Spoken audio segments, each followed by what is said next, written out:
இன்றைக்கு திராவிட முன்னேற்ற கழக அரசு அமைக்கப்பட்டு கிட்டத்தட்ட 51 மாத காலம் நிறைவு பெற்று விட்டது.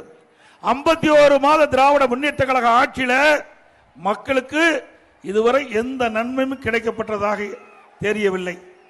இந்த 51 மாத திராவிட முன்னேற்ற கழக ஆட்சியில விலைவாசி விண்ணை முட்டுகின்ற அளவுக்கு உயர்ந்து விட்டது.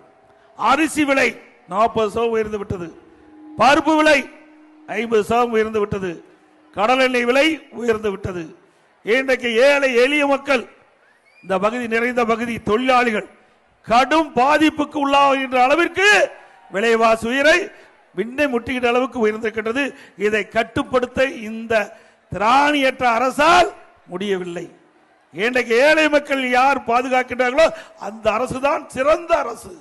அனைத்து இந்திய அண்ணா திராவிட முன்னேற்ற கழக ஆட்சி இருக்கின்ற பொழுது, விலைவாசி உயர்கின்ற பொழுது அதை கட்டுப்படுத்துவதற்கு அங்கே விலை கட்டுப்பாட்டு நிதி என்ற ஒரு நிதியை உருவாக்கி அதன் மூலமாக எந்த உணவுப் பொருள் விலை உயர்கிறதோ அந்த உணவுப் பொருளை எந்த மாநிலத்தில் விலை குறைவாக இருக்கிறதோ அங்கே வாங்கி தமிழ்நாட்டுக்கு கொண்டு வந்து கூட்டுறவுத்துறையின் மூலமாக அந்த விலை ஏற்றத்தை தடுக்கின்ற அரசாக அதிமுக அரசு இருந்தது.